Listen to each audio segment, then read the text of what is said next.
નમસ્તે વિદ્યાર્થી મિત્રો, work energy power lecture number 5. Work વિશે આપણે ભણી ચૂક્યા. અચળ બળ હોય તો W is equal to F into D into cos theta. Okay, ચલ બળ છે તો W is equal to integration F dot dr. Graph છે F વિરુદ્ધ x નો યા F વિરુદ્ધ r નો, તો ક્ષેત્રફળ લેવાનું.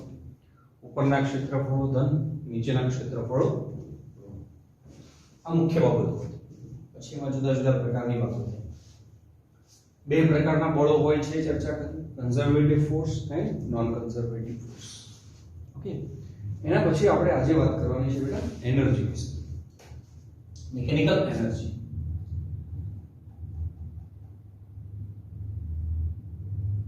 ઊર્જા. મિકેનિક્સમાં ઊર્જાના બે ભાગ છે, એક કાઇનેટિક એનર્જી, એક પોટેન્શિયલ એનર્જી.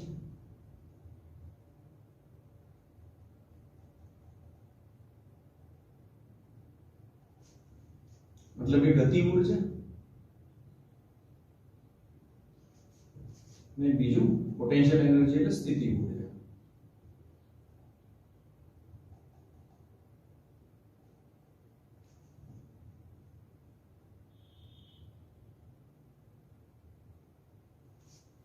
પહેલા તો ઊર્જા કોને કહેવાય, પછી ગતિ ઊર્જા વિશે ભણીશું. અત્યારે આપણે આ ભણવાનું છે કાઇનેટિક એનર્જી. પછી એક બે લેક્ચર પછી પોટેન્શિયલ એનર્જી સ્ટાર્ટ કરશું. એ બહુ મોટો ટોપિક છે, નાનો ટોપિક છે, એક બે લેક્ચરમાં થઈ જાય. ઊર્જા કોને કહીએ અને ગતિ ઊર્જા કોને કહીએ મિકેનિક્સમાં? તો ઊર્જા એટલે કોઈ પણ કાર્ય કરવાની ક્ષમતા હોય, કાર્ય કરવાની ક્ષમતાને ઊર્જા કહે છે. એક સિમ્પલ વ્યાખ્યા એનર્જી. તો ગતિ ઊર્જા કોને કહેવાય? જેને આપણે કે E વડે દર્શાવીએ છીએ, કાઇનેટિક એનર્જી. તો કહેવાય કે પદાર્થની ગતિના કારણે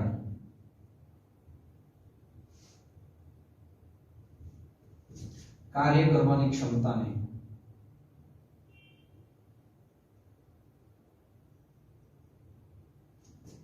પદાર્થની ગતિ ઊર્જા કહે છે.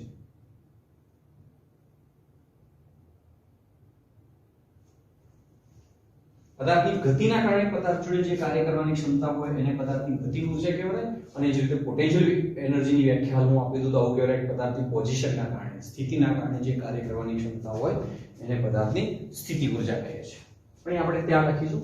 હાલ તો મેં વાત કરી ફક્ત કાઇનેટિક એનર્જી. પદાર્થની ગતિના કારણે એના જોડે જે કાર્ય કરવાની ક્ષમતા છે એને આપણે કહીએ છીએ એ પદાર્થની ગતિ ઊર્જા. કોઈ પણ પદાર્થ ગતિમાં હોય તો એના જોડે એનર્જી હોય છે અને એનર્જી થકી કંઈક કાર્ય કરી શકે છે.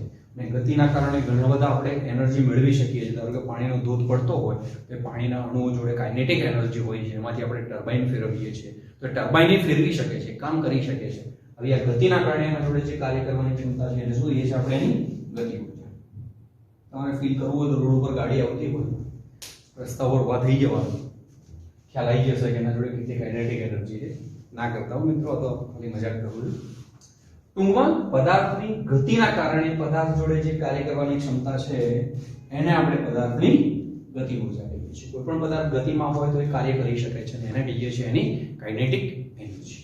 ઓકે, ઊર્જા છે તો એને એકમ પારિમાણિક સૂત્રના બધાની વાત કરી દઈએ.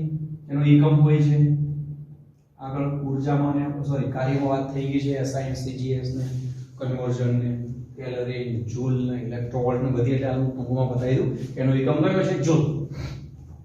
SI યુનિટ જૂલ છે. બાકી અર્ગ ને બધું તમે લઈ શકો, જૂલ અને અર્ગનું રિલેશન લઈ શકો. પારિમાણિક સૂત્ર બી આગળ આવી ગયું છે. કાર્ય કરવાની ક્ષમતાને જ ઊર્જા કહીએ છીએ. તો કાર્ય અને એનર્જી એક જ વસ્તુ છે, કઈ અલગ નથી. તો પારિમાણિક સૂત્ર આવશે m1L2 T - જેમ વર્ગ અદિશ રાશિ હતી એમ આપણા અદિશ રાશિ છે. તો અદિશ રાશિ છે એની કોઈ ડાયરેક્શનની જરૂર નથી.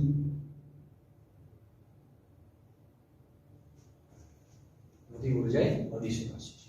ઓકે, નિર્દેશ ફ્રેમ પર આધારિત છે એવું આગળ સૂત્ર મળશે એટલે સમજાવું.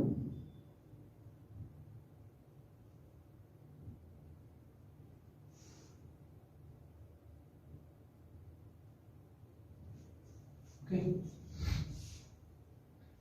આગળ સમજીએ. પણ અહીં લખી દઈએ નિર્દેશ ફ્રેમ પર આધારે, અથવા ત્યાં જ લખશું. ચલો સૂત્ર મળે એના આધારે સમજીએ. છોડો, આ બેઝિક ઇન્ફોર્મેશન છે ગતિ ઊર્જા, બરોબર છે. હવે આગળ એનું સૂત્ર મેળવીએ આપણે. તો સૂત્ર જોઈએ તો ગતિ ઊર્જાનું સૂત્ર, જો કે આમ તો જાણો છો k = 1/2 mv², પણ મેળવી આપણે. ધારો કે એક આ બ્લોક છે, સ્થિર બ્લોક છે, અહીં આગળ પડ્યો છે, કોઈ ફ્રિક્શન નથી, મ્યુ 0 છે, મતલબ કે ક્યાંય ઊર્જા વિખેરી થતી નથી, આદર્શ સ્થિતિ માની લઈએ. હવે આ પદાર્થ પર F બળ લગાડવામાં આવે, m દળનો પદાર્થ છે, F બળ લગાડવામાં આવે તો પદાર્થ પ્રવેગિત થશે. કેટલો પ્રવેગિત થશે? F પ્રવેગિત થશે બેટા. એમ કરતા કરતા અહીં આવે ત્યાં સુધી એના જોડે વેગ ધારો કે v છે, ગતિ છે, આ સમયે એના જોડે જે એનર્જી છે એને આપણે ગતિ ઊર્જા કહીએ છીએ. આ બિંદુ પર એના જોડે કેટલી ઊર્જા હશે? તો સિમ્પલ, આ બળ વડે જેટલું કાર્ય કર્યું હશે. યાદ કરો, જો બળ એ ગતિની દિશામાં હોય તો એ ધન કાર્ય કહેવાય. એવું કાર્ય થતું હોય ત્યારે પદાર્થને એનર્જી મળે. અત્યારે પદાર્થને એનર્જી મળે છે, ગતિ સ્વરૂપે મળે છે, એટલા માટે એ એનર્જીને આપણે શું કહીશું? ગતિ ઊર્જા. જો ઉપર લઈ જતા હોત તો એ પોટેન્શિયલ એનર્જીની વાત આવે, પણ અત્યારે તો ગતિ સ્વરૂપે આપીએ છીએ. પદાર્થ પર જ્યારે બાહ્ય બળ વડે કાર્ય કરવામાં આવે, બળ વડે કાર્ય કરવામાં આવે ત્યારે પદાર્થની અંદર એનર્જી સ્ટોર થતી હોય છે, પદાર્થને એનર્જી મળતી હોય છે. એ એનર્જી હાલ ગતિ સ્વરૂપે છે અહીં, તો એવી એનર્જીને શું કહીશું? ગતિ ઊર્જા. આદર્શ સ્થિતિમાં કહી શકીએ કેટલી ગતિ ઊર્જાને મળી હશે? તો જેટલું આ બાહ્ય બળ વડે કાર્ય કર્યું હશે. કેટલું કાર્ય કરીએ છીએ? તો કાર્ય કરીએ છીએ તો ઘણું સરળ છે, F બળ છે, અને ધારો કે આ પદાર્થનું સ્થાનાંતર અહીં d થયું હોય, જેનો વેગ v છે એ d દૂર હોય તો * d થશે. ઓકે, F બરાબર ma લખી શકાય, તો ma * d થાય. આ a * d મળી જાય કઈ રીતે? આ સૂત્ર ઉપરથી v² - v02 બરાબર 2ad. v0 એટલે પ્રારંભિક વેગ, એ પ્રારંભિક વેગ તો v0 કેટલો લીધો છે? 0, કારણ કે આપણે એને સ્થિર માની લીધું, તો આ તો બેટા 0 થઈ જશે. તો ad બરાબર આવી જશે v²/2. v² એટલે અંતિમ વેગ આ છે, અહીં મૂકી દઈએ તો એક્સટર્નલ ફોર્સ વડે થતું જે કાર્ય છે એ મળી જશે તમને m, અને ad ની જગ્યાએ આવશે v²/2. આ જે કાર્ય થયું એના કારણે એમાં એનર્જી સ્ટોર થઈ, એને આપણે નામ આપ્યું કાઇનેટિક એનર્જી. કાઇનેટિક એનર્જી માટે k વાપરીએ છીએ. કાઇનેટિક એનર્જીનું સૂત્ર બેટા થઈ ગયું 1/2 mv², પણ અદિશ સ્વરૂપે. રિયલ સ્વરૂપ અલગ છે એ હું લખું છું અહીં 1/2 mv². ઓકે, તો એક ફેમસ ઇક્વેશન છે, 9th માં બી ભણી આવ્યા છો તમે, કઈ નવું નથી આ, બરોબર છે? 1/2 mv². ઓકે, અંશ અને છેદને m વડે ગુણી દઈએ તો અહીં આવશે m²v²/2m. ઓકે, આ m²v² એટલે લખી શકો વેગમાન p²/2m. એક બીજું સૂત્ર હોય છે p²/2m વેગમાનના સંદર્ભમાં. કણનું વેગમાન, p એટલે કણનું વેગમાન, આ બિંદુએ આનું વેગમાન.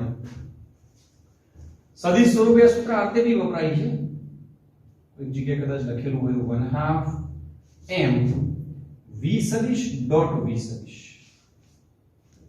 ડોટ પ્રોડક્ટ છે કેમમાં v dot v dot v લો તો આ સદિશનો એ જ સદિશ સાથેનો ગુણાકાર કરો તો v² આવી જશે.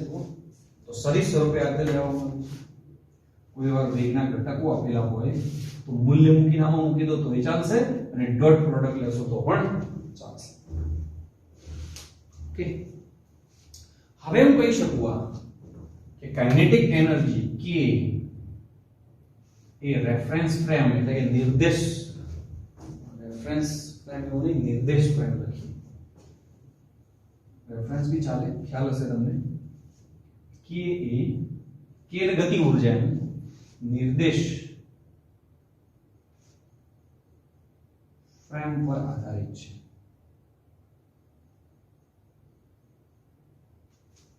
ગતિ ઊર્જા એ નિર્દેશ ફ્રેમ પર આધારિત છે. ધારો કે તમે કોઈ લિફ્ટમાં છો, અહીં તમે છો, કોઈ કન્યા અહીં છે, બરોબર? તો તમારી સાપેક્ષે આની ગતિ ઊર્જા કેટલી હશે? 0, કારણ કે તમારી સાપેક્ષે આનો વેગ 0. તો બહાર તમારો મિત્ર કોઈ ઉભો છે, એ પણ આને જુએ છે. તો લિફ્ટ ઉપર જતી હોય તો એનો વેગ v હશે, તો કન્યાનો વેગ પણ v હશે, એનું દળ m હશે. તો આની સાપેક્ષે આની ગતિ ઊર્જા કઈ હશે? તો આની સાપેક્ષે આ છોકરીની ગતિ ઊર્જા નોટ 0, પણ તમારી સાપેક્ષે આ છોકરીની ગતિ ઊર્જા કેટલી થશે? 0.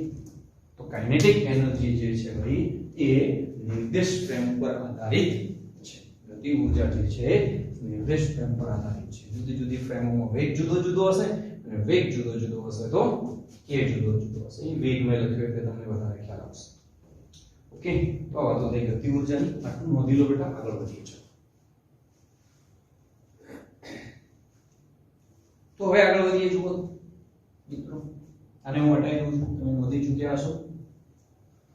થોડા ગ્રાફ જોઈ લઈએ. બરાબર,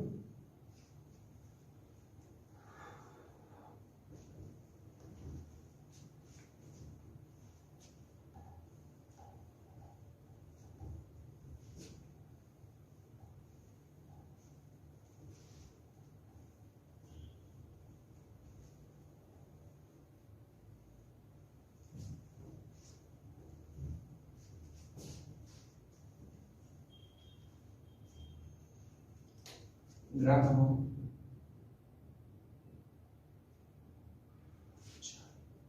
k = 1/2 mv² છે. બરોબર છે.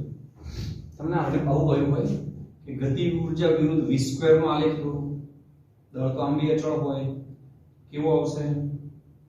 વિચારો તો સ્ટ્રેટ લાઈન આવશે ભાઈ. તો k વિરુદ્ધ v² નો આલેખ કેવો આવશે? પણ તમને એવું કહ્યું હોય k વિરુદ્ધ v નો આલેખ દોરો. આલેખ થઈ ચૂક્યા છે એટલે હું ફટાફટ દોરી દઉં છું. તો k વિરુદ્ધ v નો જે આલેખ હશે ભાઈ એ આવો હશે. સૂત્ર ત્યાં જ છે. ઓકે, એ જ રીતે દળ અચળ હોય છે.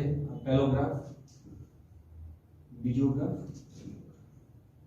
k વિરુદ્ધ p નો ગ્રાફ કે તમને, અથવા સોરી p² નો પહેલા લઈએ. તો આ સૂત્રનું જો દળ અચળ હોય છે કણનું, તો અહીંયા આવશે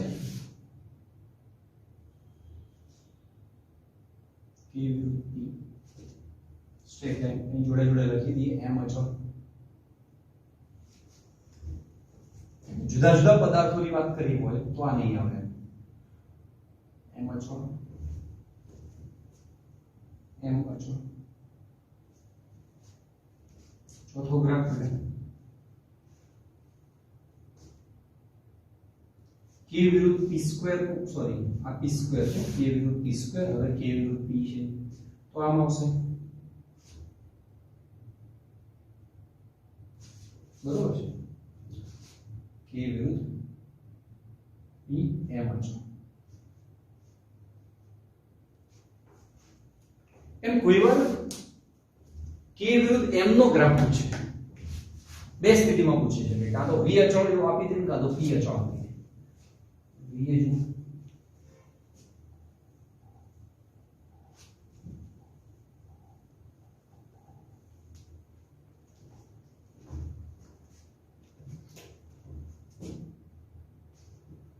v અચળ આમાં ફરજિયાત સ્પષ્ટતા કરશે.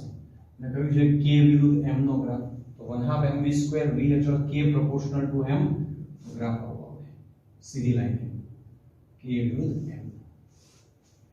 પણ જો p અચળ કે અને k વિરુદ્ધ m નો ગ્રાફ કે, k નું સૂત્ર હોય છે k = p²/2m. તો k proportional to 1/m આવશે, તો આવશે p. ઓકે, k વિરુદ્ધ m નો ગ્રાફ આવો બી આવી છે, આવો બી આવી છે. આ ક્યારે હશે? જો v અચળ હશે. આ ક્યારે હશે? જો p અચળ હશે. v એટલે વેગ, p એટલે વેગમાન. ઓકે, નોંધી લો. ચલો આગળ વધીએ. કાર્ય ઊર્જા પ્રમેય. ચાલો, ઓકે, જો આગળ વધીએ બેટા.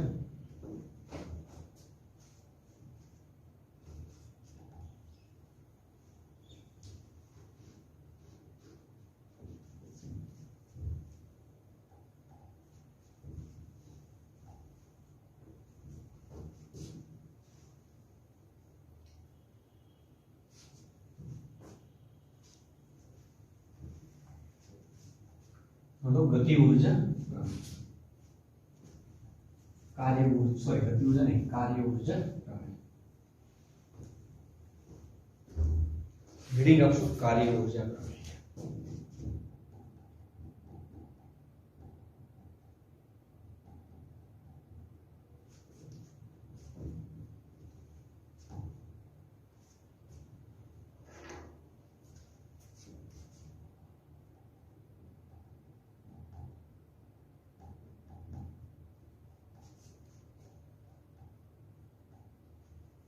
कार्य ऊर्जा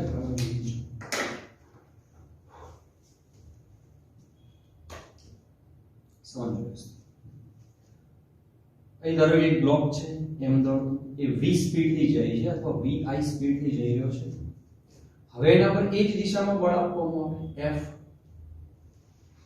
તો સ્વાભાવિક છે કે એનો વેગ વધતો જશે અહીં આવતા સુધીનો વેગ થઈ ગયો vf અને vf હશે એ vi કરતા મોટો હશે એટલે કે ધન કાર્ય થઈ રહ્યું છે આ બળ વડે આ પદાર્થ પર કાર્ય થઈ રહ્યું છે અને બળ વડે પદાર્થ પર કાર્ય થતું હોય તો પદાર્થની ગતિ ઊર્જા વધે કેટલી વધે તો પ્રમેય એવું કહે છે કે આની ગતિ ઊર્જાના ફેરફાર જેટલું કાર્ય હોય છે કે નહીં એ તો આપણે ચેક કરીએ જુઓ આ એ જ પદાર્થ છે અહીં μ0 છે એવું માની લો मतलब કે ક્યાંય ઘર્ષણના કારણે ઊર્જા વ્યય ન થતી હોય તો પદાર્થ પર જેટલું કાર્ય કરવામાં આવે પદાર્થ પર બાહ્ય બળ વડે જેટલી ઊર્જા આપવામાં આવે એટલી જ ઊર્જામાં વધારો થયો હશે સિમ્પલ વાત છે આમ તો ઊર્જા સંરક્ષણના નિયમના આધીન જ છે પણ આપણે સાબિત કરીએ ઓકે આગળની વાત હતી એ પણ એ જ કરી હતી પણ એમાં કન્ડિશન હતી કન્ડિશન શું હતી પ્રારંભિક વેગ 0 લીધો હતો આપણે બરોબર છે તો જે તે પોઈન્ટ ઉપર પદાર્થની ગતિ ઊર્જા કેટલી હતી આપણને મળી હવે ગતિ ઊર્જાના ફેરફારની વાત કરીએ જુઓ તો અહીં આગળ μ તમારો 0 છે ઓકે તો જો આ d જેટલું ધારો કે સ્થાનાંતર થયું છે તો બાહ્ય બળ વડે થતું કાર્ય w બાહ્ય બળ વડે નહીં બધા જ બળો વડે પાછું w ટોટલ એમ પરિણામી બળ વડે થતું કાર્ય અહીં આગળ એક કરતા વધારે બળો લાગતા હોય તો એ પરિણામી બળ વડે થતું કાર્ય બરાબર શું લખી શકાય અહીં આગળ નેટ ફોર્સ ઇન્ટુ t આવું જ આવે પરિણામી બળ વડે થતું કાર્ય એટલે w ટોટલ બરાબર શું આવશે f નેટ એટલે કે ફ્રિક્શન લો તો પણ ચાલે ઓકે f નેટ બરાબર શું આવશે ma a બરાબર શું લખી શકાય તો આવું v2 માઈનસ એટલે કે vf2 માઈનસ vi2 બરાબર 2ad તો બેટા ad બરાબર તમે લખી શકો શું લખી શકો vf2/2 માઈનસ vi2/2 આમાં મૂકી દો તો w ટોટલ બરાબર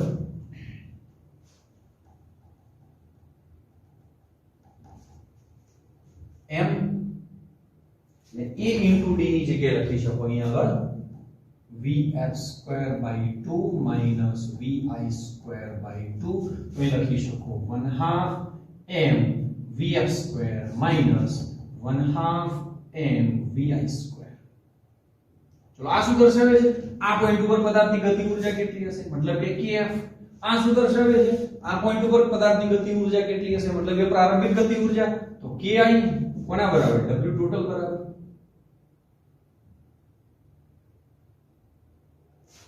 ओके मतलब કે w टोटल બરાબર ડેલ્ટા કે આ જે છે એને આપણે કહીએ છીએ કાર્ય ઊર્જા પ્રમેય પદાર્થ પર પરિણામી બળ વડે થયેલું કાર્ય પદાર્થ પર પરિણામી બળ વડે થતું કાર્ય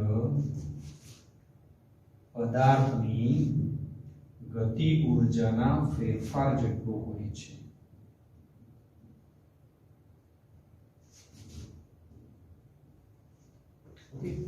એવું જરૂર નહીં કે આ અચળ હોય તો જ જવાબ આવે પાછો જો આ ફોર્સ વેરિયેબલ હોય મતલબ કે બળ x નું વિધેય હોય તો પણ આ જવાબ આવે જુઓ કાં તો આ રીતે સાબિત કરીએ અથવા કરીને આપણે એવું માની લઈએ કે આ ફોર્સ જે છે x નું વિધેય છે मतलब કે ફોર્સ એ અચળ નથી એવું માની લઈએ અને સાબિત કરીએ તો પણ બેટા આ જ જવાબ આવશે ખાલી એમાં કરવું શું પડશે સંકલન કરવું પડશે ખાલી શું કરવું પડશે આપણે સંકલન કરવું પડશે જુઓ તો કરીએ w integration f into dx f बराबर लखी શકો m ए बेटा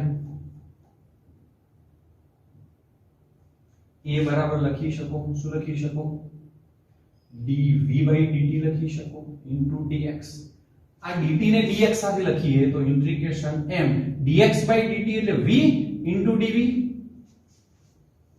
तो v ની સાપેક્ષે વેગ v ની સાપેક્ષે સંકલન છે તો પ્રારંભિક વેગ vi હતો અંતિમ વેગ vf હતો તો અહીંયા આગળ લિમિટ આવે vi vf m તો અચળ છે તો એને બહાર લઈ લઈએ અને v નું સંકલન થઈ જશે બેટા v²/2 શું થઈ જશે v²/2 vi vf લિમિટ નો ઉપયોગ કરીએ તો m vf²/2 minus m vi²/2 બરાબર આવે w ટોટલ બરાબર W total એટલે આ પદાર્થ ઉપર જેટલા પણ બળો લાગે છે બધા જ બળો વડે થતું કાર્ય તો W total બરાબર બેટા આવશે kF - ki બરાબર ડેલ્ટા k W total તો આપણો ફોર્સ એ x નો વિધેય હોય કે આપણો ફોર્સ એ અચળ હોય कार्य ऊर्जा प्रमाण થઈ જશે W total બરાબર ડેલ્ટા કે W total મતલબ કે ધારો કે ફ્રિક્શન ફોર્સ લાગતું હોય એક્સટર્નલ ફોર્સ લાગતું હોય બીજું mg બળ લાગતું હોય લંબ બળ લાગતું હોય આ બધા જ બીજું કોઈ બળ F2 પણ લાગતું હોય ત્રીજું કોઈ બળ F3 પણ લાગતું હોય આ બધા જ બળો વડે થતું કુલ કાર્ય એ પદાર્થની ગતિ ઊર્જાના ફેરફાર જેટલું હોય છે અથવા એને W total ગણતી વખતે મેં કહ્યું હતું જ્યારે પદાર્થ પર એક કરતા વધારે બળો લાગતા હોય W total મેળવવું હોય તો બધા જ બળો વડે થતું કાર્ય મેળવીને એનો સરવાળો કરો અથવા પરિણામી બળ વડે થતું કાર્ય મેળવશો એ પણ શું આવશે W total એટલે આની જગ્યાએ શું લખી દીધું પદાર્થ પર પરિણામી બળ વડે થતું કાર્ય પદાર્થની ગતિ ઊર્જાના ફેરફાર જેટલું હોય છે આ જે વિધાન છે અને આ જે સમીકરણ છે એને આપણે બેટા કહીએ છીએ કાર્ય ઊર્જા તો આટલું ફટાફટ નોંધી લો એના એક્ઝામ્પલ તરફ હવે જઈએ તો ગતિ ઊર્જા માટે અથવા ગતિ ઊર્જા અને કાર્ય ઊર્જા પ્રમેયની થિયરી આપી છે બાકી એક્ઝામ્પલ છે સરળ એક્ઝામ્પલ છે ફટાફટ બેટા નોંધી લઈશું આપણે ચાલો નોંધી દીધું હશે તમે આગળ વધીએ તો ચલો થોડા ક્વેશ્ચન લઈએ બે ત્રણ એક્સ્ટ્રા લઈએ પછી ટેક્સ્ટ બુક ના લઈએ આમ તો આ ટોપિક એવો છે કે ટેક્સ્ટ બુક ના લઈ લઈએ તો ચાલે DPP 1 અને 2 સોલ્વ થઈ ચૂકી હશે તમારાથી બરોબર એનું સોલ્યુશન કહીએ છીએ આપણે એ મૂકેલું છે જો કોઈ પ્રશ્નમાં ખબર ના પડી હોય તો વિડિયોમાં જઈને જોઈ લેવું લિંક તમને સ્કૂલ તરફથી મળેલી હશે DPP 3 જે છે એમાં તો હજુ ગતિ ઊર્જા સ્થિતિ ઊર્જા બધું ચલાવવું પડશે ત્યારે આવશે એમાં થોડી વેઇટ કરવી પડશે એટલે કે ઊર્જા વાળો જે ટોપિક છે બહુ લોંગ છે પાવર નો ટોપિક પછી નાનો છે જો કે તમને આ બધું તો ખબર પડે કે આ પ્રશ્ન નથી ચાલે હવે હું તમને કહીશ કે હા હવે DPP 3 તમારે જોવાની જરૂર છે ઓકે એક્ઝામ્પલ તરફ જઈએ છીએ આવું વિચારો ભાઈ એક ક્વેશ્ચન એવો વિચારો કે એક ટ્રોલી છે જે 2 મીટર પર સેકન્ડ થી જાય છે ક્વેશ્ચન વિચારીએ તો નિર્દેશ ફ્રેમ વાળો ખ્યાલ આવી જાય એટલા માટે એક ટ્રોલી છે ટ્રેનનો ડબ્બો છે કે ટ્રોલી છે એમાં કોઈ એક વ્યક્તિ છે અહીંયા P વ્યક્તિ એક બીજો કોઈ વ્યક્તિ Q અહીં છે આ વ્યક્તિનું નામ આપી દઈએ Q અહીં એક બ્લોક છે બેટા બરોબર 1 કિલોગ્રામ કેટલો છે એના પર હવે 4 ન્યૂટનનું બળ આપવામાં આવે છે તો પછી કહ્યું છે કે t બરાબર 4 સેકન્ડે બળ આપવાનું સ્ટાર્ટ કરી એનાથી 4 સેકન્ડે કેટલું બળ આપવાનું સ્ટાર્ટ કર્યું 4 ન્યૂટનનું બળ પૂરી આપવાનું સ્ટાર્ટ કર્યું તો t બરાબર 4 સેકન્ડે બ્લોક ની ગતિ ઊર્જા p અને q ની સાપેક્ષે શોધો આ એક ભૂલ થઈ ટ્રોલી ગતિ કરે છે અચળ વેગથી 2 મીટર પર સેકન્ડ ફરીથી વાત કરું, એક ટ્રોલી છે જે અચળ સ્પીડથી ગતિ કરે છે, કેટલી સ્પીડથી 2 મીટર પર સેકન્ડ. ઓકે, 1 કિલોગ્રામનો બ્લોક છે અંદર, એક p વ્યક્તિ ટ્રોલીની અંદર છે, q વ્યક્તિ ટ્રોલીની બહાર છે. હવે આ બ્લોક ઉપર બળ આપવાનું ચાલુ કર્યું આપણે 4 મીટર. તો 4 સેકન્ડે બ્લોકની ગતિ ઊર્જા કેટલી હશે? બળ અચળ આપીએ છીએ આપણે, ચોથી સેકન્ડે એના જોડે કઈ વેગ હશે, તો p ની સાપેક્ષે વેગ કેટલો હશે? બળના કારણે જે વેગ હશે એ જ. અને q ની સાપેક્ષે વેગ કેટલો હશે? આ બળના કારણે જે એને વેગ પ્રાપ્ત કર્યો એ વત્તા ટ્રોલીનો વેગ. એ પાછળ છે, જુઓ આમ જાય છે, એની તરફ હોત તો બાજુ બાદ બાકી તો હોત, તમને ખબર છે. તો જુઓ પહેલા p ની સાપેક્ષે વાત કરીએ.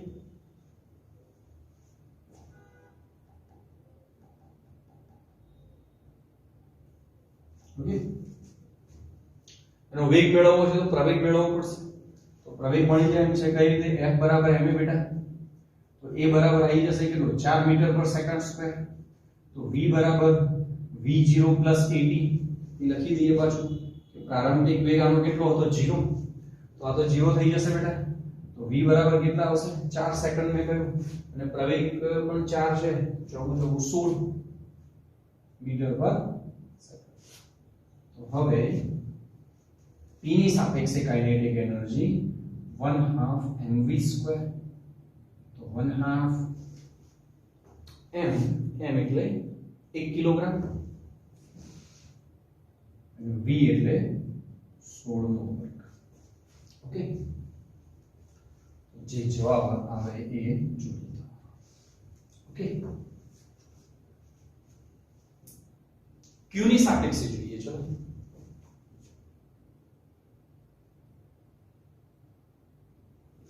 તો ચલો p ની સાપેક્ષે કણનો વેગ કેટલો છે? 16 મીટર પર સેકન્ડ.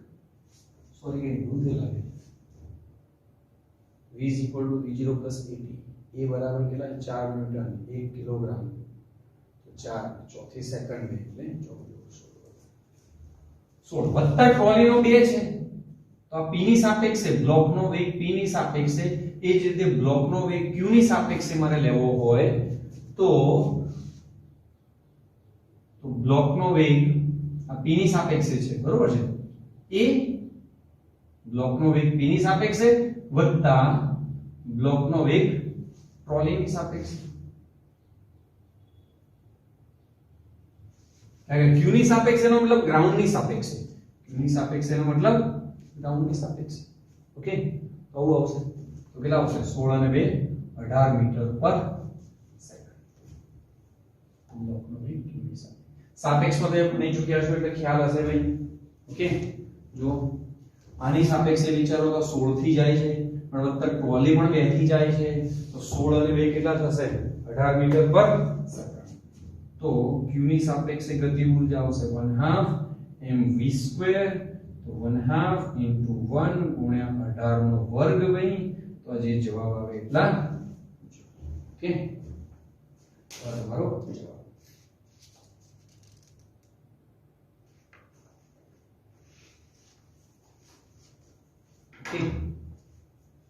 ચલો આ નોંધી લો, આગળ વધીએ આપણે. હટાઈ દઈએ.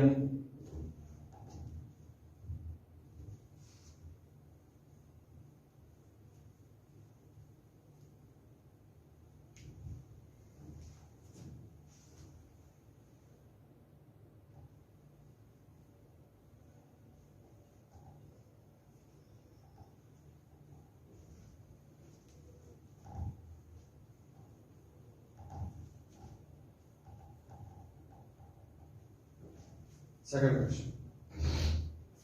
ક્વેશ્ચન લખો કે 5 કિલોગ્રામના એક પદાર્થને 20 મીટર ઊંચાઈએથી એક પ્રવાહીમાં મુક્ત કરવામાં આવે છે.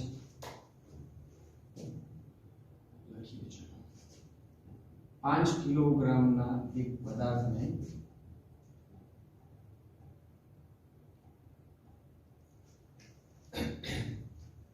20 મીટર ઊંચાઈથી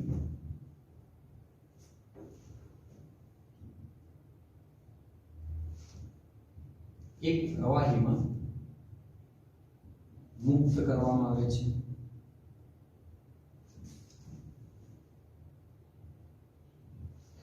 બરાબર, મુક્ત કરતા પદાર્થ 10 મીટર પર સેકન્ડની ઝડપ મેળવે છે.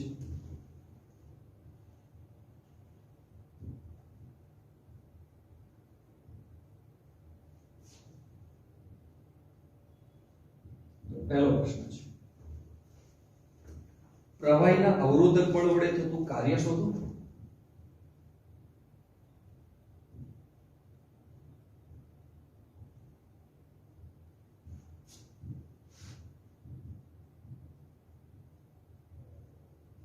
બીજો પ્રશ્ન છે પ્રવાહીનું અવરોધક બળ શોધો.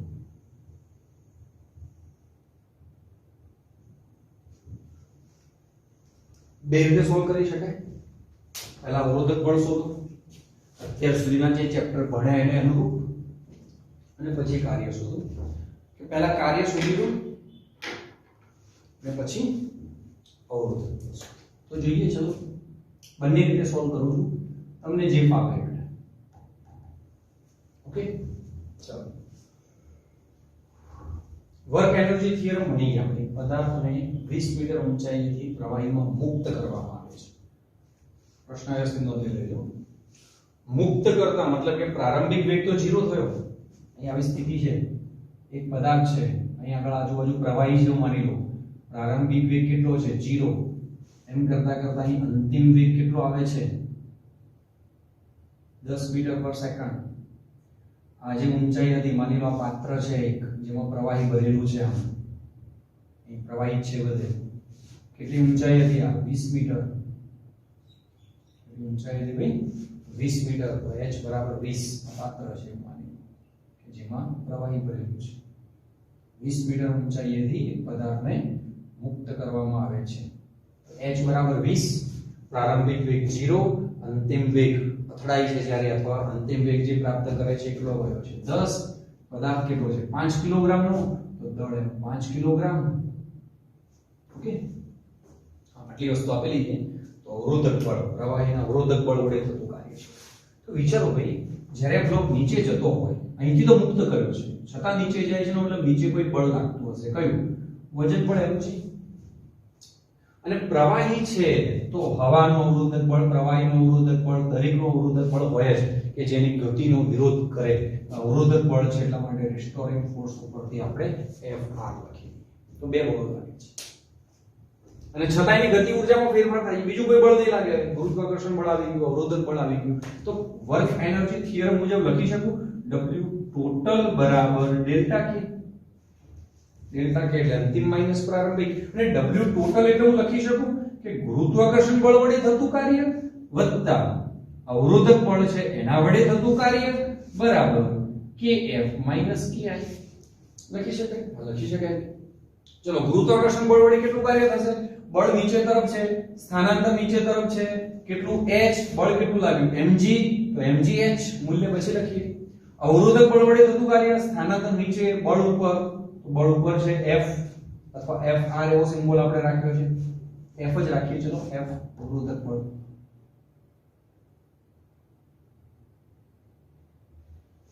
બરોબર છે. F બળ ઉપર, સ્થાનાંતર નીચે. કેટલું સ્થાનાંતર? h. અંતિમ ગતિ ઊર્જા એટલે 1/2 mvf². પ્રારંભિક ગતિ ઊર્જા તો બેટા 0, કારણ કે પ્રારંભમાં જુઓ vi કેટલા છે? 0 છે નહીં. vi કેટલા છે? 0. મુક્ત કરીએ છીએ. ઓકે, સોરી, આપણે તો સીધું અવરોધક બળ વડે થતું કાર્ય જ શોધવાનું છે. તો wf જ રાખીએ ને આમનું આમ. બળ પછી શોધીશું એની મદદથી. તો હાલ તો wf જો અવરોધક બળ વડે થતું કાર્ય શોધો. ઓકે, તો બેટા આને આ બાજુ લઈ જઈએ, આને આ બાજુ લઈ જઈએ. તો wf is equal to શું હશે? mgh minus 1/2 mvf². ઓકે, તો કિંમત મૂકી દઈએ. મૂકી દેજો. 5 દળ એટલે કેટલું છે? 5. 10 લઈ લઈએ. g બરાબર, બુકનું કોઈ ક્વેશ્ચન હોય તો 9.8 લીધેલું હશે. આ 20 છે બેટા. 1/2 5 અને vf છેલ્લો લીધો તો 10, 10 નો વર્ગ 100. ઓકે, તો 5 દુ 10 અને 2 બીજા મીંડા અહીંથી બેટા આવશે 2.5 તો કેટલા આવશે 250 જોઈ લો 250 તો કેટલા આવશે 750 અવરોધક બળ વડે આટલું કાર્ય થયું 750 જૂલ તો અવરોધક બળ શોધવાનું છે હવે લખી શકો ભાઈ શું લખી શકો અવરોધક બળ વડે થતું કાર્ય બરાબર અવરોધક બળ ગુણ્યા એને કાપેલું અંતર સીધી લાઈનમાં જાય એટલે કાપેલું અંતર કો કે સ્થાનાંતર કો એક જ આવશે ઓકે તો F બરાબર WF upon H WF કેટલા છે 750 ભાગ્યા 20 તો 0 0 કેન્સલ બેટા તો 75 ભાગ્યા 2 મીટર 75 ભાગ્યા 2 અથવા તમે પ્રવેગ મેળવી લો મોશન ઇન સ્ટ્રેટ લાઈન ને બધું ભણે એના અનુરૂપ પ્રવેગ મેળવી લો એના આધારે બળ મેળવી લો બરોબર છે અથવા પરિણામી બળ મળી જાય એમ તો એના ઉપરથી પછી આ કાર્ય મેળવવાનું જો કઈ રીતે આપણે કરે અથવા કરી લખશો તમે પ્રશ્ન મેં લખેલો છે હું હટાઈ દઉં અથવા બેટા આવું કરી શકું કે આ બ્લોક પર કે 5 કિલોગ્રામ નો જે પદાર્થ છે એના પર લાગતું નેટ ફોર્સ બરાબર હવે આવું લખી શકું mg - f ઓકે લખી શકાય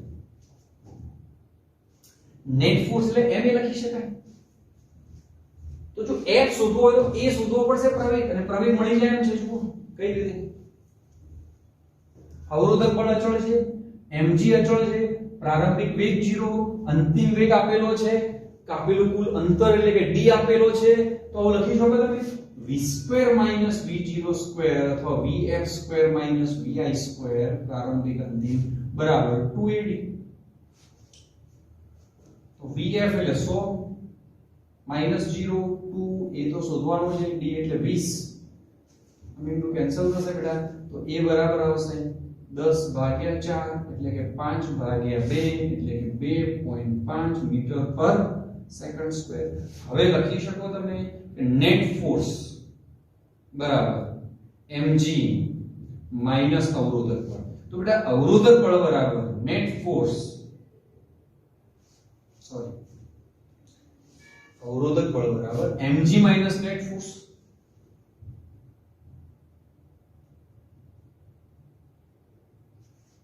mg કેટલા છે 5 ગુણ્યા 10 એટલે 50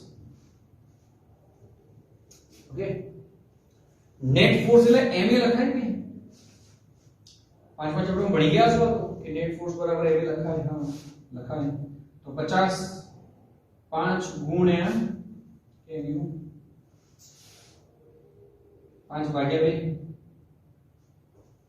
એટલે 25 100 - 25 એટલે 75 ભાગ્યા 2 મીટર અવરોધક બળ વડે થતું કાર્ય અવરોધક બળ 75 ભાગ્યા 2 ગુણ્યા અંતર 20 તો કેટલા આવશે 750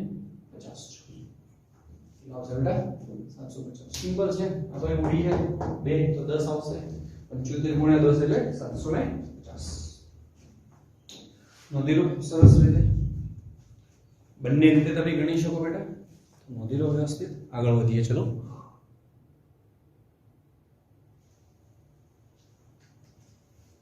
ચાલો બીજો પ્રશ્ન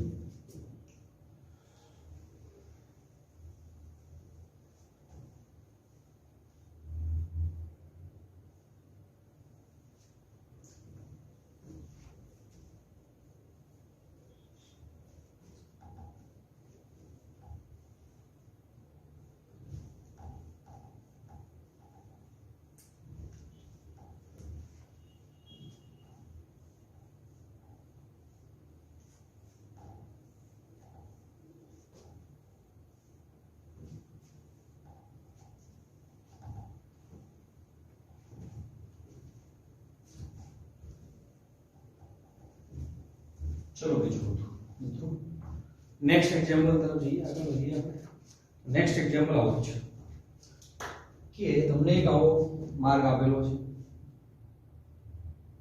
અહીં એંગલ બેટા 37 આપેલું છે, સમજતા છો? માર્ગ છે ઘર્ષણ વાળો છે અને અહીં આગળ મ્યુ તમને આપેલો છે આનો 0.5. અહીંથી પદાર્થને ઉપર તરફ ધક્કો આપવામાં આવે છે, એ વેગ છે બેટા 10 મીટર પર સેકન્ડ, સોરી 20 મીટર પર સેકન્ડ લઈ, 10 બી લઈ શકાય, ગમે તે લઈ શકાય. મેં તમને પ્રોબ્લેમ હાલ ઘણું સમજાવ્યો હતો કે સામે હોય તો તમે ભૂલ સુધારી શકો એટલે ગમે તે વેલ્યુ તો લઈ શકો 10 મીટર પર સેકન્ડ. તો પ્રશ્ન આ છે કે પદાર્થ કેટલું અંતર કાપીને સ્થિર થશે.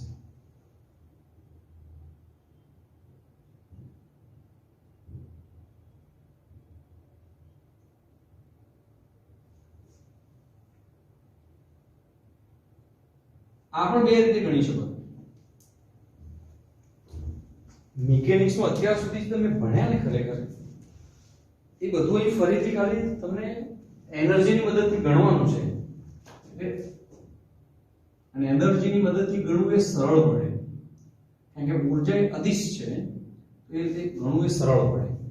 એટલા માટે કેટલાક અત્યારે તો બધું લગભગ એક જેવું લાગે છે કે આમાં સોલ્યુશન છે, એટલું જ આમાં છે, પણ આગળ જતા ખ્યાલ આવશે તમને કે હા સાપેક્ષ વેગ લેવો એના કરતા ઊર્જામાં જતું રહેવું સારું રહેવું, એવો તમને અહેસાસ થશે. ચલો એ બધું છોડો, આપણને જે પૂછ્યું એ ગણવાનું છે, તમારી દિમાગ જે દિશામાં દોડે એ રીતે ગણવાનું. તો અત્યારે કહ્યું છે કે પદાર્થ કેટલું અંતર કાપીને સ્થિર થશે. માર્ગ ફ્રિક્શન વાળો છે, શેમાં આવો પ્રશ્ન કદાચ તમે ત્યાં ગણી ચૂક્યા હશો એટલે તમને તો આવતો દિમાગમાં એ જ આવશે કે આ રીતે ગણી લઈએ, પણ મારી ફરજ છે કે તમને વર્ક અથવા તો વર્ક અને એનર્જીની બી પૂરી પકડ લેવી છે આપણે, તો એને અનુરૂપ વિચારીએ. તો જો અહીં એના જોડે કઈ એનર્જી છે, કાઇનેટિક એનર્જી કેટલી હશે? હા 1 કિલોગ્રામનો બ્લોક છે, પાછો કેટલો છે બેટા? 1 કિલોગ્રામનો બ્લોક છે, સોરી 10 કિલોગ્રામનો આપેલો છે તો 10 લઈએ આપણે, 10 કિલોગ્રામનો બ્લોક છે બેટા, કેટલો છે? 10 કિલોગ્રામ. અહીં ફ્રિક્શન ફોર્સ નીચે તરફ લાગતું જશે, સોરી ફ્રિક્શન ફોર્સ બેટા નીચે તરફ લાગતું જશે, બળ પદાર્થ ઉપર તરફ ઘસડાતો જશે, તો સ્વાભાવિક છે કે એનો વેગ ઘટતો જશે, અને વેગ ઘટતો ઘટતો ધારો કે અહીં આવે અને એનો વેગ 0 થઈ જાય, મતલબ કે ફાઇનલ કાઇનેટિક એનર્જી કેવી થઈ જશે? 0. ફાઇનલ કાઇનેટિક એનર્જી આ ઇનિશિયલ વેગ આપેલો છે vi. ઓકે, તો ગતિ ઊર્જામાં ફેરફાર થાય છે, એના પર કાર્ય થાય છે, આવું લખી શકાય છે. વર્ક એનર્જી થિયરમ મુજબ W ટોટલ બરાબર આ યાદ રાખવાનું, W ટોટલ છે બધા જ બળો વડે થતું કાર્ય લેવું પડે તમારે, તો W ટોટલ બરાબર બેટા kF - ki આવે, ખબર નહીં આવે આવે ભાઈ, kF તો 0 છે, સરસ 0 છે, ki એટલે 1/2 mv સ્ક્વેર છે, હા ભાઈ છે i. W ટોટલ માં વિચારો બધા જ બળો વડે થતું કાર્ય મેળવવું પડે ભાઈ, તો એક તો બળ અહીં લાગતું હોય mg, અહીં 37 છે તો અહીં ઘટક આવે mg, કેટલો આવે? cos θ. અહીં આવે એક બળ બીજું, કયું બળ આવે? લંબ બળ n. અહીં બળ આવે કયું આવે? Friction force. ઓકે, આટલા બળો એના પર લાગે છે, ફક્ત ફ્રિક્શન જ વિરોધ કરે છે એવું નથી, mg જે છે હા ફ્રિક્શન વિરોધ કરે છે, સોરી ફ્રિક્શન અહીં વિરોધ કરે છે, અને ફ્રિક્શન વિરોધ કરે છે એ તમારે ગણવું હોય તો આ mg cos θ ની તમારે જરૂર પડશે. ઓકે, બીજો જે બળનો ઘટક આવશે કઈ બાજુ આવશે વિચારો તો? આ બાજુ mg cos θ આવે તો આ બાજુ mg sin θ આવે, mg sin θ, તો mg sin θ. ઓકે, આ mg ના મેં ટુકડા કરી દીધા, એક mg cos θ, એક mg sin θ. ઓકે, ચલો અહીં W ટોટલ વિચારીએ, તો W ટોટલ માં વિચારો તો ચલો બધા કામ જાય છે, લંબ બળ આમ છે તો એના વડે થતું કાર્ય જી, આ mg વડે થતું કાર્ય લેવું પડે, ફ્રિક્શન વડે થતું કાર્ય લેવું પડે, બરોબર છે? mg cos θ જે છે એ પણ આ બાજુ લંબ આ બાજુ છે, તો mg sin θ વડે થતું કાર્ય, f વડે થતું કાર્ય, આ બંનેના વડે થતું કાર્ય ધ્યાનમાં લેવું પડશે. mg cos θ વડે થતું કાર્ય અને લંબ બળ વડે થતું કાર્ય 0 હશે, કારણ કે સ્થાનાંતર આ બાજુ અને n અને mg cos θ આમ છે, તમારે આમ લખવું પડે. એક ગુરુત્વાકર્ષણ બળ વડે થતું કાર્ય વત્તા ફ્રિક્શન ફોર્સ વડે થતું કાર્ય. વાસ્તવમાં ગુરુત્વાકર્ષણના બે તો ઘટકો છે, ઘટકોને પછી વિચારીએ તો પણ આના વડે કાર્ય થશે, ફ્રિક્શન વડે કાર્ય થશે. લંબગોળ વડે કેટલું કાર્ય થશે? 0. પછી mg sin અને cos ના ઘટકો છે. ઓકે, હવે વાત આવશે. ઓકે, ફ્રિક્શન ફોર્સ છે એ આના સમપ્રમાણમાં હોય છે. મ્યુ આપેલો છે તો ફ્રિક્શન ફોર્સ બરાબર તમારે લેવું પડે મ્યુ, ધ્યાન રાખજો, ફ્રિક્શન ફોર્સ બરાબર લેવું પડે મ્યુ ઇન્ટુ mn, n એટલે mg cos θ. ઓકે, અને વજન બળ જે છે એનો ઘટક જે સ્થાનાંતરની દિશાનો છે લેવો હોય તો mg sin θ માટે ગુરુત્વાકર્ષણ ફોર્સ તમારે લેવું હોય તો શું લેવું પડે? mg sin θ. અને માની લઈએ કે આ d અંતર કાપીને સ્ટોપ થતો હોય તો સ્થાનાંતર તરીકે તમે શું લેશો? d. સ્થાનાંતર તરીકે બેટા શું લેશો? d. ઓકે, તો ચલો અહીં લઈએ mg sin θ ઇન્ટુ બળ ગુણ્યા સ્થાનાંતર, તો ઇન્ટુ d. તો mg sin θ ઇન્ટુ d, પણ સ્થાનાંતર આમ, બળ આમ, એટલે લઈશું માઈનસ. ફ્રિક્શન ફોર્સ કેટલું છે? મ્યુ mg cos θ, અને સ્થાનાંતર કેટલું? d. એમાં પણ સ્થાનાંતર આ બાજુ, ફ્રિક્શન આ બાજુ, એટલે માઈનસ, બરાબર 1/2 m vi². ચલો એમની તો આમની કોઈ જરૂર નથી, ઉડી જાય છે. m m m. Okay, d તમારે શોધવાનું છે તો d ને કરતા બનાવો, બાકીનું બિલ બદલાઈ દો. અહીં પણ માઈનસ છે તો આ બાજુનું માઈનસ અને આ બાજુના બે માઈનસ, એ પણ પ્લસ કરી દઈએ તો આપણે પ્લસ પ્લસ પ્લસ. ઓકે, તો d ને હવે કરતા બનાવીએ તો બેટા d બરાબર આવશે, શું આવશે? vi²/2 અપોન વેલ્યુ પછી મૂકીએ, ચલો શું આવશે? g sin θ plus mu g cos θ.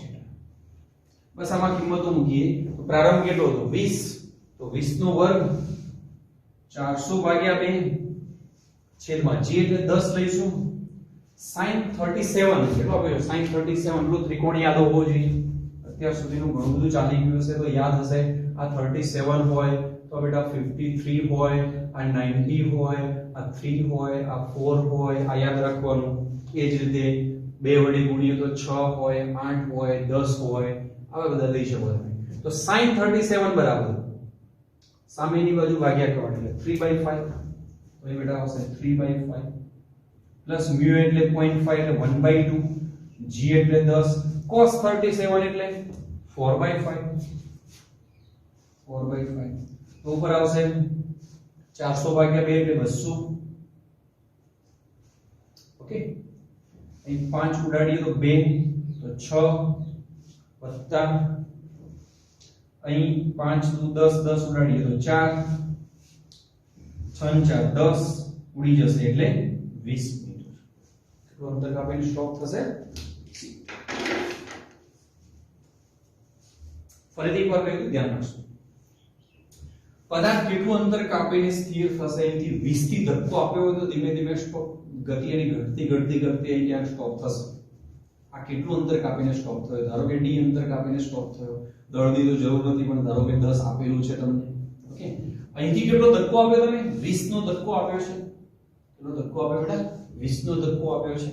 તો 20 મીટર પર સેકન્ડ નો ધક્કો આપ્યો છે. સપાટી છે ફ્રિક્શન વાળી છે, 0.5 એનો ઘર્ષણાંક છે. અહીં ખૂણો 37 આપેલો છે. માની લીધું d અંતર કાપીને સ્ટોપ થાય તો આ બ્લોક પર અત્યારે કેટલા બળો લાગતા હશે? તો વિચારો, એક તો mg friction force, normal force, એટલા બ્લોક પર બળ લાગે. ચલો લંબબળ વડે થતું કાર્ય 0. mg વડે થતું હશે કારણ કે સ્થાનાંતર અને વજન બળ જે છે એ લંબ નથી. તો કાં તો આ ખૂણો 37 ના 90 ઉમેરવો પડે અને સ્થાનાંતર d લેવું પડે. અથવા મેં શું કર્યું?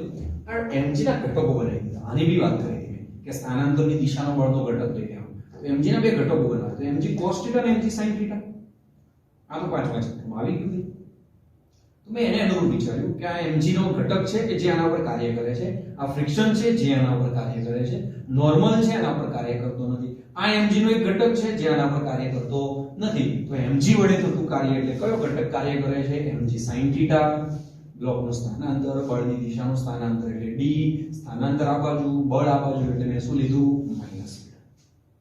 ફ્રિક્શન ફોર્સ વડે થતું કાર્ય તો સ્થાનાંતર આ બાજુ, ફ્રિક્શન ફોર્સ આ બાજુ. ફ્રિક્શન ફોર્સ આ રીતે મેળવાય. પાંચમા ચેપ્ટરમાં આવી ગયું છે તમારું. ગતિ ઊર્જાનો ફેરફાર સામેલ છે તો 1/2mv², માઈનસ માઈનસ હટાવી દીધું, m હટાવી દીધું, વેલ્યુ મૂકી છે. પછીનું તો ગણિત છે ટૂંકમાં. તો બેટા શું છે? ગણિત.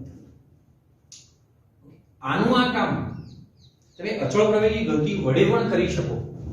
કઈ રીતે કરી શકો છો? પરિણામી બળ મેળવી લેવાનું. પદાર્થની ગતિની દિશામાં પરિણામી બળ કેટલું છે? તો આ તરફ છે, ગતિની વિરુદ્ધ દિશામાં. F mg sin θ. Net force કેટલું છે? F mg sin θ. તો દળની જરૂર પડે. દળ ના આપ્યું હોય તો ફરજિયાત આ રીતે ગણવું પડે. તો જો ફાયદો થશે, આમાં દળની જરૂર પડશે, આમાં દળ નહીં આપ્યું હોય તો પણ તમે ગણી શકશો. ઓકે.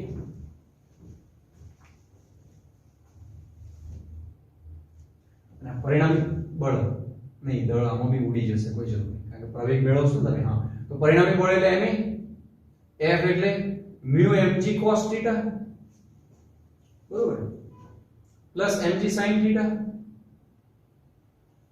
એટલે m તો કેન્સલ થશે તો તમને પ્રવેગ મળી જશે. આગળના ચેપ્ટરનું છે એટલે હું ખાલી હિન્ટ આપું છું. વેગમાં ફેરફાર થાય છે, વિસ્મય કેટલો થાય છે? 0. પ્રવેગ અચળ આવશે તો અચળ પ્રવેગી ગતિનો ઉપયોગ કરી શકો. vf² vi² બરાબર 2ad. આ f એટલે ફાઇનલ ના સંદર્ભમાં હું લખું છું, ફાઇનલ સ્પીડ. i એટલે ઇનિશિયલ સ્પીડ, પ્રારંભિક 2ad. ચલો a મળી ગયો, પ્રારંભિક સ્પીડ આપેલી છે, અંતિમ સ્પીડ આપેલી છે, તો બેટા d પણ મળી જશે. d પણ તમને મળી જશે. ઓકે, ચલો તો આગળ વધીએ હવે આપણે. બીજા અમુક તો સરળ પ્રશ્નો હોય છે, ટકાને અનુરૂપ ટકાવારી વાળા, જે પણ તમે સેકન્ડ ચેપ્ટર ચાલી ગયું છે એટલે એમાં કરી ચૂક્યા છો. ધારો કે તમને આવું કહ્યું છે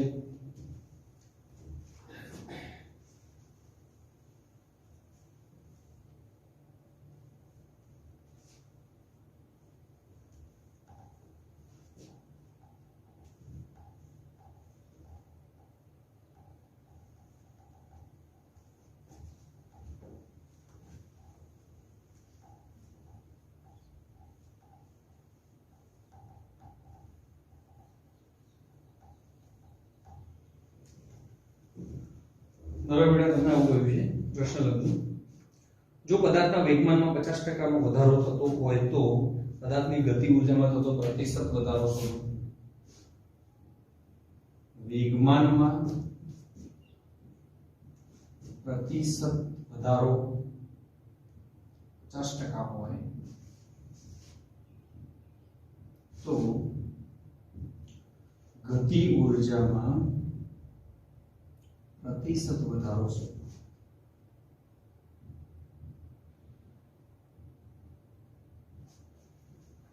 ગતિ ઊર્જામાં પ્રતિશત વધારો છે. તો હું આપેલું છે આ તમને બેટા ડેલ્ટા p/p ગુણ્યા 100 જે લઈએ છે 50% આપ્યું છે અને પૂછ્યું છે તમને ડેલ્ટા k/k ગુણ્યા 100. આ તમને પૂછ્યું છે કે આ કેટલું હોવું હશે. વેગમાનમાં વધારો થતો હોય, ગતિ ઊર્જામાં વધારો થતો હોય, કારણ કે k proportional to p² લઈ શકો તમે. k proportional to p², કારણ કે k p²/2m હોય છે. ઓકે, તો જો આવા પ્રશ્નો હોય તો ગણવાનું કેમ?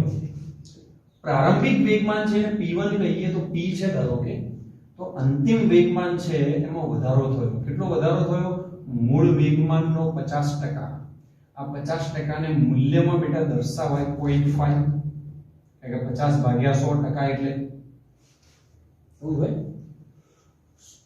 p જેટલો ફેરફાર થાય તો 100 તો 50 એ કેટલો એમ ટૂંકમાં તો કેટલા આવશે? 0.5 * p, તો ટૂંકમાં થયો 1.5 p. ઓકે, હવે આ તો જાણો છો k proportional to p², તો હવે તમે આ લખી શકો કે k2 k1 k1 લઉં તો k2 ની જગ્યાએ મારે લેવું પડે, શું લેવું પડે? p2 square p1 square p1 square. બાકીનું તો અચળ છે એટલે ગુણોત્તરમાં ઉડી જશે એટલે ઇક્વલ ટુ હું લખી શકું પ્રોપોર્શનાલિટી નું આખું સૂત્ર આવું છે ચોક્કસ e સ્ક્વેર અપોન 2m. પણ હું k2 ની કિંમત મૂકું તો p2 square upon 2m p1 square upon 2m p1 square upon 2m તો છેદમાં 2m તો બંને બાજુ ઉડી જવાના તો ઇક્વલ ટુ થઈ જશે. ચલો p2 નું મૂલ્ય મૂકીએ બેટા. પછી આને કહી શકાય ડેલ્ટા k અપોન k, કહી શકાય k2 k1 એટલે ડેલ્ટા k. ઓકે, તો વધારો થયો પ્લસ લેવાનું, ઘટાડો થયો તો 50% નો ઘટાડો લીધો તો એ માઈનસ, તો કેટલું આવે? 0.5 p આવે.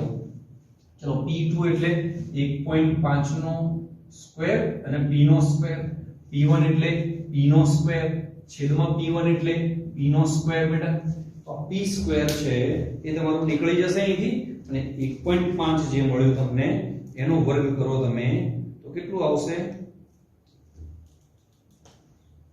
p સ્ક્વેર નીકળી જશે, 15 નો વર્ગ 225. હા, તો આવી જશે ડેલ્ટા k અપોન k બરાબર 2.25 ઓછા 1 છેદમાં 1 છે તો કેટલું આવશે? 1.25. આ તો આવ્યું ડેલ્ટા k અપોન k.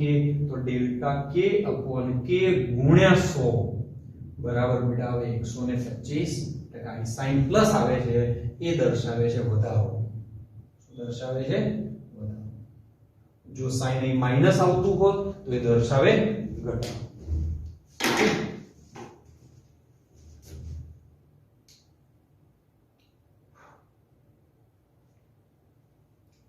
આનાથી ઉલટું લઈ શકાય. વેગમાનમાં પ્રતિશત વધારાની જે ગતિ ઊર્જામાં વધારો આપ્યો હોય વેગમાનમાં ઓછો હોય તો એ લઈ શકાય. બરોબર છે. આના પ્રશ્નોમાં ફેરફાર કરીએ. ધારો કે અહીં આગળ તમને આપેલું છે ભાઈ 10% નો વધારો એટલો આપેલો છે 10% અને ગતિ ઊર્જાનો પૂછ્યો છે તો શું કરશો? અહીં 10% લઈશું તો 1 આવશે, તો 1.1 આવશે, તો અહીં 1.1 આવશે, 11 એટલે 121 થશે, તો 121 સોરી એટલે પોઈન્ટ છે તો 1.21 તો કેટલા આવશે? 0.21 તો કેટલો વધારો આવશે? 21%. કેટલો વધારો આવશે? 21%. બસ આવું ગણતા આવડવું જોઈએ. જો વધારાની જગ્યાએ ઘટાડો કહી દે, વધારાની જગ્યાએ ઘટાડો કહી દે તો p લેવાનો ને એમાં ઘટાડો એટલે શું કરી દેવાનું? બાદ કરી દેવાનું. શું કરી દેવાનું? બાદ. 10% સુધી હોય તો આમ ગણવાનું અને જો 10% કરતા ઓછું હોય તો તમને સમીકરણ એક આપેલું હશે તું 2 વડે ગુણવાનું ખાલી એવું સાહેબે કહ્યું હશે. બરોબર છે. છતાં હું એ તમને આવતા વખતે કહીશ. એક હોમવર્ક પ્રશ્ન આપું છું, ગણજો તમે. આ જ પ્રશ્ન છે, જોઈએ કેટલા આવડે છે. પ્રશ્ન આવે છે કે જો પદાર્થની ગતિ ઊર્જામાં 300% નો વધારો થતો હોય, પદાર્થની ગતિ ઊર્જામાં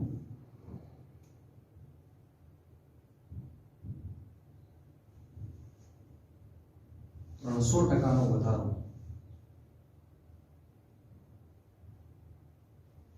કરવામાં આવે તો પદાર્થના વેગમાનમાં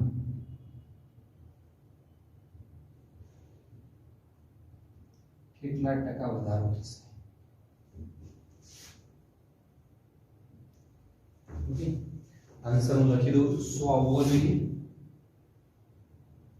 આવવો જોઈએ 100%. આ હોમવર્ક છે, આવતા લેક્ચરમાં આપણે કરીશું. બીજું હોમવર્ક તમને થોડું જણાવ્યું, કદાચ જો કરી શકો તો સારી બાબત છે. ઉદાહરણ નંબર 6.2 6.4 6.6 આ ટ્રાય કરજો. ના થાય તો કરી આપીશ. જો કે ઉદાહરણ લઈને ચિંતા કરતા નહીં, આપણે કરવાનું છે પણ આ થવો જોઈએ. આના જેવો જ છે, થોડો જ ફેરફાર કર્યો છે. ઓકે, ચલો બાય.